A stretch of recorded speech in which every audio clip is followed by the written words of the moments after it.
అందరికీ నమస్కారం. ఈరోజు మరొక చక్కటి కథ. కామరాజు గేదెలు, భీమరాజు పాదులు.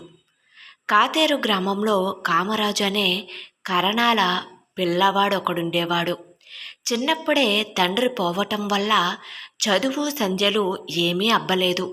వాడి తల్లి గవరమ్మ, చదువుకోరా నాయనా, చదువుకుంటే నీకు మంచి ఉద్యోగం వస్తుందిరా అని బ్రతిమిలాడేది. ఉద్యోగమా అమ్మా, ఏం ఉద్యోగం వస్తుందే అని అడిగాడు కామరాజు. కామరాజు అలా అడిగేటప్పటికీ బాతంపూడి గ్రామంలో ఆమె అన్న ఆయన హనుమాన్లు చేస్తూ ఉన్న ఉద్యోగం జ్ఞాపకం వచ్చిందావిడకు. ఆ ఉద్యోగం పేరేమిటో ఆవిడకు తెలియదు కానీ అదేదో చాలా గొప్ప ఉద్యోగమనే ఆవిడ అనుకుంది. ఏమి అంటే హనుమానుల గారింటికి ఆయన ఉద్యోగం ధర్మమా అంటూ కాయకూరలు, కందులు, పెసలు, మినుములు ఇంకా ఏవేవో సరుకులు ఊరికేనే వచ్చి పడుతుండేవి. చుట్టుపక్క రైతులంతా బళ్ళ మీద గడ్డిబొత్తులు తెచ్చి పడేసి పెరట్లో మేట్లు వేసిపోతూ ఉండేవారు. అంత గడ్డి ఊరికే వచ్చి పడుతుంది కనుకనే ఆయన 5 పాడి గేదెలను కొన్నాడు. అవన్నీ జ్ఞాపకం వచ్చి గవరమ్మ కొడుకుతో, హనుమాల మావయ్య చేసే బాతంపూడి ఉద్యోగం లాంటి ఉద్యోగం నీకు కూడా వస్తుందిరా నాయనా. మామయ్య 5 గౌడ గేదెలను కొన్నాడు. వాళ్ళింట్లో రోజు 3 పూట్ల గడ్డ పెరుగు వేసుకు జుర్రుతారు తెలుసా. నువ్వు కూడా మావయ్యకు మళ్ళీ చదువుకుని అలాంటి ఉద్యోగం చేస్తేవా అతనికి మళ్ళీనే 5 గేదెలను కొనుక్కుని మేపుకోవచ్చు. రోజు కమ్మటి గడ్డ పెరుగు వేసుకుని జుర్రవచ్చు అంది. గడ్డ పెరుగు అనటంతోనే కామరాజుకి నోరు ఊరింది. అటైతే నేను తప్పకుండా చదువుకుని బాతంపూడి ఉద్యోగం చేస్తానే అమ్మా, 5 గేదెలను కొంటానే అంటూ వాడు ఆ రోజు నుంచి బళ్ళోకి వెళ్ళటం మొదలుపెట్టాడు. బళ్ళోకి వెళ్ళాడే కానీ వాడి ధ్యాస మాత్రం మాస్టారు చెప్పే పాఠం మీద ఉండక బేతంపూడు ఉద్యోగం అయ్యాక తాను కొనబోయే గౌడ గేదెల గడ్డ పెరుగు మీదనే ఉండేది. ధ్యానం మరో చోట ఉండటం చేత ఎన్నేళ్లు బళ్ళోకి వెళ్ళినా కామరాజుకి చదువు రాలేదు.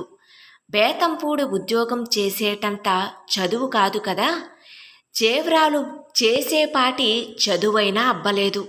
తన కొడుకు ఇలా బడుద్దాయి అయిపోయాడని గవరమ్మ విచారించి వీణ్ణి దారికి తీసుకురావటం ఎలాగా అని శతవిధాలా ఆలోచించింది. వీడికి పెళ్లి చేస్తే సరి, అప్పుడు భార్యను పోషించవలసిన బాధ్యత నెత్తిన మీద పడి సంపాదించుకోవాలన్న యావ ఒక్క మాటుగా పుట్టుకు వస్తుంది అని తోచింది. ఈ ఆలోచన తట్టటంతోనే గవరమ్మగారు నిద్రాహారాలు మానేసి పెళ్లి సంబంధాలు వెతకసాగింది. తిరిగి తిరిగి ఆఖరికి తామరాడ కరణంగారి కూతురు అమ్మన్న అనే పిల్లను నిశ్చయం చేసుకుని చక్కా వచ్చింది. కామరాజుకి మరెవరూ పిల్లనివ్వనప్పుడు అమ్మన్న తండ్రి మాత్రం ఎందుకు ఇచ్చాడు అని మీరు అడగవచ్చు. అమ్మన్న ఉత్తి వెర్రి మాలోకం. దానికెక్కడా పెళ్లి సంబంధాలు రాకనే కరణంగారు కామరాజు సంబంధం వచ్చి రావటంతో పెళ్లి నిశ్చయం చేసేశాడు. నిశ్చయమైన వారానికే ముహూర్తం పెట్టించి పెళ్లి చేసేశాడు. పెళ్ళం కాపరానికొస్తే కొడుక్కి బాధ్యత తెలిసొచ్చి సంపాదన మొదలెడతాడు కదా అని గవరమ్మ కామరాజుకి పెళ్లి చేస్తే కామరాజు సంపాదన లేదు సరికదా. పెళ్ళి అయి ఒక ఇంటివాణ్ణి అయ్యాను గనక నేను గొప్పవాణ్ణే అనుకుని ఇంట్లో కర్ర పెత్తనం మొదలెట్టాడు. తల్లి మీద సాము చెయ్యటం ఉండనే ఉన్నది. ఇప్పుడు కొత్తగా పెళ్ళం మీద కూడా అధికారం చెలాయించటం మొదలెట్టాడు. భర్త కేకలు వేస్తున్నప్పుడు తెలివైన భార్య అయితే మాటకు మాట సమాధానం చెప్పకుండా ఊరుకుంటుంది. కానీ అమ్మన్న అమ్మన్న కుండ బద్దలు కొట్టినట్లు తనకు తోచినదేదో నిర్మోహమాటంగా చెప్పేసేది. హత్తేరి, నాకు బదులు చెప్పుతావా అంటూ ఆ మూర్ఖ శిరోమణి ఆమె సెగ పట్టుకుని బాదుతుండేవాడు. ఇలా ఉండగా ఒకనాడు బేతంపూడి నుంచి గవరమ్మ గారింటికి ఒక శుభలేఖ వచ్చింది. హనుమాన్ల గారు రాసిన శుభలేఖ అది. ఆయన కొడుకు వీరభద్రుడికి పిల్లట. చెల్లెలు విని సంతోషిస్తుందని హనుమాన్లు గారు ఆ పసుపు బొట్ల కార్డులో కట్నం కానుకల వివరాలు కూడా రాశాడు. వీరభద్రుడికి 2000 రూపాయలు కట్నమట. కట్నం సంగతి తెలిసి గవరమ్మ గారు సంతోషించింది గాని క్రమంగా ఆ సంతోషమంతా అసూయగా మారింది. కామరాజును చూసి ఆవిడ, ఎందుకు వాజమ్మవు, ఒక్క దమ్మిడ అయినా కట్నం సంపాదించలేకపోయావు కదా నువ్వు? ఎలా సంపాదిస్తావు? చదువు ఉంటేగా. వీరభద్రుడంటే చదువు సంధ్య ఉన్నవాడు. వాళ్ళ నాన్నకు మళ్ళనే వాడు కూడా పెద్ద ఉద్యోగం చేస్తాడు. కట్నం ఇచ్చారంటే అబ్బురమేముంది అని తన బాధ వెళ్ళబోసుకుంది. కామరాజుకు అలాంటి అసూయ బాధ లేదు గాని ఆ శుభలేఖతో ఒక్క మాటు బేతంపూడి ఉద్యోగం, 5 గేదెలు పాడి కమ్మటి గడ్డ పెరుగు జ్ఞాపకానికొచ్చాయి. ఆ ఉద్యోగం ఎలాగైనా సంపాదించి గేదెల్ని కొని పెరుగు జుర్రుకోవాలన్న కోరిక మళ్ళీ ఒక మాటు కలిగిందతనికి. అదే సమయానికి ఎండ పెడదామని అమ్మన్న పట్టుకు వెడుతూ ఉన్న పెద్ద ఊరగాయ బాన అతని కంట పడింది. తను గేదెల్ని కొంటే ఆ పాలన్నీ కాచటానికి ఆ మాత్రం కుండైనా ఉండాలే అనిపించింది కామరాజుకి. దానికి సరిపడ్డ పెద్ద దాళీ చేసి అంత కుండతోటి తన భార్య పాలు కాస్తుంది అనుకున్నాడు అతను. వెంటనే మరొక ఆలోచన వచ్చింది అతనికి. 5 గేదెలు పాడి తన భార్య చేతి మీద కదా నడుస్తుంది. తన భార్యకు పుట్టింటి వాళ్ళంటే తగని అభిమానం, మక్కువ కదా. అంచేత అది వెన్న అంతా కూడబెట్టి నెయ్యి కాచి ఆ నెయ్యి అంతా తామరాడ పంపించేయదు కదా. ఇది అతనికి పట్టుకున్న బాధ.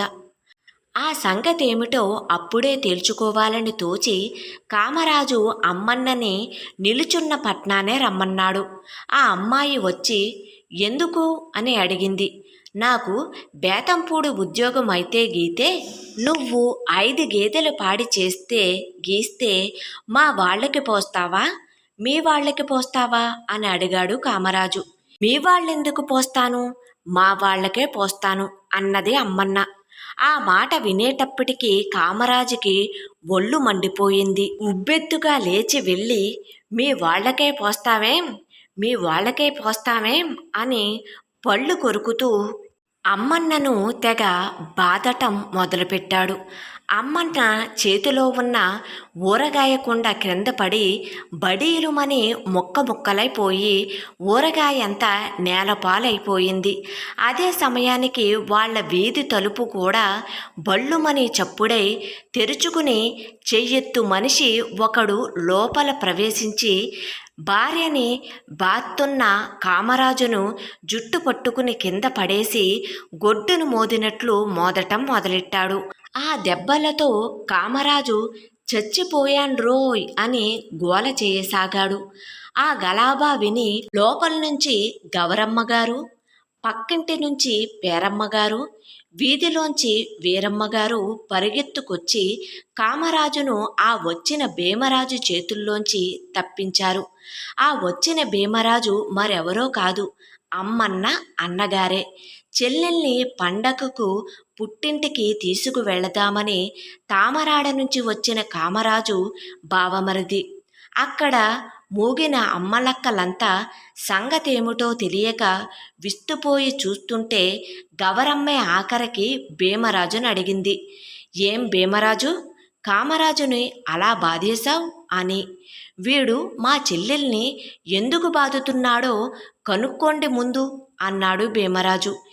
ఏమిరా నాయనా, ఏమొచ్చిందిరా అన్నది తల్లి. ఇంతకంటే ఏం రావాలే అమ్మా, గేదెల పాడి అంతా తన వాళ్ళకే గాని మన వాళ్ళకి పొయ్యిదట. ఇలా అన్నదాన్ని కొట్టాలా చీల్చేయాలా అన్నాడు కామరాజు పళ్ళు కొరుకుతూ. ఆ మాట విన్న పేరమ్మగారు, గేదెల పాడి అంటాడేమిటి కామరాజు, మీకు గేదెలెక్కడివి అని అడిగింది. ఎక్కడివేమిటమ్మా, కొంటాను అన్నాడు కామరాజు తడుముకోకుండా. ఎలా కొంటావు, కొని ఎలా భరిస్తావు అని అడిగింది పేరమ్మ. ఎలాగేమిటి, బేతంపూడు ఉద్యోగం వస్తే కావలసినంత డబ్బు, కావలసినంత గడ్డిని, ఆ డబ్బుతో గేదెలను కొని ఆ గడ్డితో మేపుకుంటాము అన్నాడు కామరాజు. ఏడ్చినట్లే ఉంది నీ తెలివి అంటూ పేరమ్మగారు బొగ్గని వేలెట్టుకుంది. తల్లి ప్రాణం గనుక గౌరమ్మగారికి ఉక్రోషం వచ్చి, తెలుగు తక్కువ వాజమ్మ గనకనే బావమరిది చేత చావు దెబ్బలు తిన్నాడు. భర్తలు పెళ్ళాలనే కొట్టడం ఉంది గాని బావమరుదులొచ్చి బావలను కొట్టటం ఎక్కడైనా ఉందా అంది. అప్పుడు భీమరాజు నవ్వుతూ, ఏవమ్మోయ్ గౌరమ్మత్త, నేను మా బావని కొట్టింది మా చెల్లెల్ని అతను కుట్టాడని కాదు, మా బచ్చలిపాదు ధ్వంసం అయిపోయాయన్న కోపం కొద్దీ కొట్టాను అన్నాడు. మీ బచ్చలపాదులా, మీ బచ్చలపాదుల ధ్వంసమైపోతే మా వాడిని కొట్టటం ఎందుకు, ఇంతకు మీ ఇంట బచ్చలపాదులు ఎక్కడున్నాయి అని నిలదీసి అడిగింది గౌరమ్మ. మా ఇంట్లో కాదు కదా, మా ఊళ్ళోనే లేవు బచ్చల పాదులు. ఆ నేల మీద బచ్చలి ఎదగనే ఎదగదట. ఆ గ్రామం నుంచి మీ ఊరికి మకం ఎత్తేస్తున్నాం. నేను ఇక్కడ కాపరం పెట్టి దొడ్డి అంతా పందిళ్ళు వేసి నాకెంతో ఇష్టమైన పెరుగు బచ్చలి పాకిస్తాను. ఆ పెట్టబోయే బచ్చలి పాదులను నీ కొడుకు కొనబోయే గేదెలు వచ్చి మేసిపోతాయనే ఉద్దేశంతో నేను వానిని కొట్టాను అన్నాడు భీమరాజు యుక్తిగా. భీమరాజు మాట విని అందరూ పకపక నవ్వటం మొదలుపెట్టారు. కథ సమాప్తం. కథ నచ్చినట్లయితే ప్లీజ్ లైక్ చేయండి, అదేవిధంగా సబ్స్క్రైబ్ కూడా చేసుకోండి. Thank you.